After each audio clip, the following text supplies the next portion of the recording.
Good morning friends, मैं नितेश तिवारी आप सभी का अपने इस सेशन में स्वागत करता हूं। आज के इस सेशन में हम इंग्लिश ग्रामर के बारे में बात करेंगे।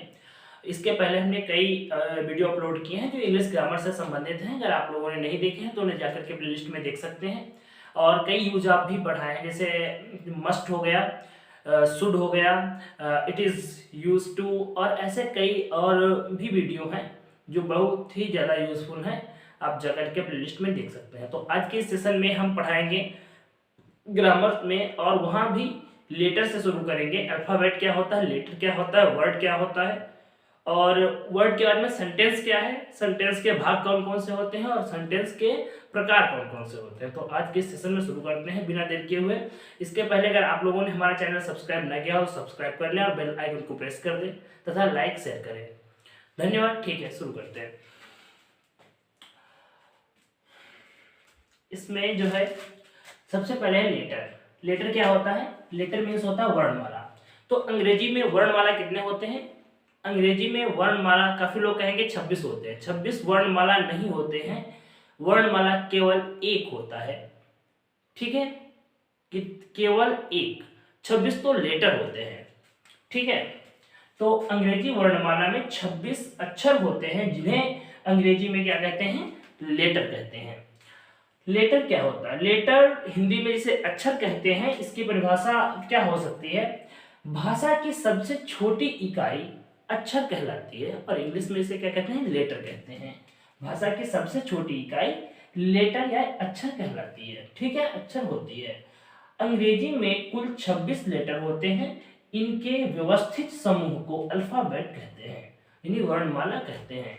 अक्षरों के व्यवस्थित, जो व्यवस्थित करके अक्षरों को लिखा जाता है, उस व्यवस्थित स्वरूप को या व्यवस्थित रूप को क्या कहेंगे? अल्फाबेट कहते हैं या वर्णमाला कहते हैं। फिर देखते हैं अंग्रेजी वर्णमाला के अक्षरों को दो भागों में बांटा गया है। कौन कौन से अक्षर होते हैं? अंग्रेजी वर्णमाला में जो अक्षर होते हैं उन्हें दो भागों में बांटा गया है। नंबर 1 है वोवेल्स और नंबर 2 है कॉन्सोनेंट्स। वोवेल्स मीन्स होता है स्वर। क्या होता है? स्वर। ये कितने होते हैं? 5 होते हैं। ए, ई, आई, ओ, यू। और इन को अगर सभी अल्फाबेट से निकाल दिया जाए, ए से जेड तक के जो अल्फाबेट होते हैं, ए टू जेड, ये 26 अक्षर होते हैं। एक मिनट यहाँ पे, हाँ, ए टू जेड जो अक्षर होते हैं इनमें से अगर इनको निकाल दिया जाए, ए, ई, आई, ओ, यू, तो जो शेष 21 अक्षर बचेंगे वो क्या होंगे? कॉन्सोनेंट्स होंगे। ठीक है, इसके बाद में एक चीज समझनी है, वर्ड। वर्ड क्या होता है? वर्ड मीन्स होता है शब्द। शब्द क्या है? अक्षरों के समूह को शब्द कहते हैं। जब अक्षरों को मिलाया जाता है, दो या दो से अधिक अक्षरों को मिलाया जाता है, तो उससे क्या बनता है? शब्द बनता है। इसमें यहाँ पर हमने परिभाषा दूसरे तरीके से लिखी है। अक्षरों के समूह को शब्द कहते हैं या वर्ड कहते हैं। ये दो प्रकार के होते हैं। इसको इंग्लिश में कहते हैं a group of letters is called word. ठीक है, मतलब लेटर्स का जो ग्रुप होता है उसको क्या कहते हैं? शब्द कहते हैं। शब्द दो प्रकार के हो सकते हैं। एक हो सकते हैं मीनिंगफुल वर्ड, एक होते हैं मीनिंगलेस वर्ड, यानी सार्थक और निरर्थक। सार्थक क्या होता है? जिन शब्दों से कोई भाव प्रकट हो। जैसे लिखा CAR, कार, एक शब्द है जिसको हमने लिखा CAR, कार, और इससे क्या लग रहा है? इससे एक गाड़ी जो है 4 पहिए की, ठीक है, इसके बारे में कुछ बात की जा रही है। ठीक है, तो इससे पता चल रहा है कि हमने कार कहा है और इसका मतलब क्या है? एक गाड़ी से है जो होती है। ठीक है, इसको क्या बोलेंगे? सार्थक शब्द। और जो शब्द ऐसे होते हैं जिनका कोई अर्थ ना हो, वो होते हैं निरर्थक शब्द। ठीक है, जिनका कोई भाव प्रकट नहीं हो पाता है, अर्थ नहीं हो पाता, वो निरर्थक शब्द होते हैं। फिर आता है सेंटेंस। देखिए, लेटर्स को मिलाने पर वर्ड बनता है और वर्ड्स को मिलाने पर क्या बनेगा? सेंटेंस बनेगा। सेंटेंस को हिंदी में कहते हैं वाक्य। क्या परिभाषा होगी?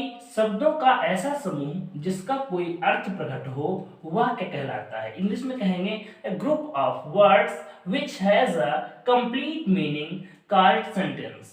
कई लोगों को सुना है कहते हैं a group of words called sentence, a group of word called sentence।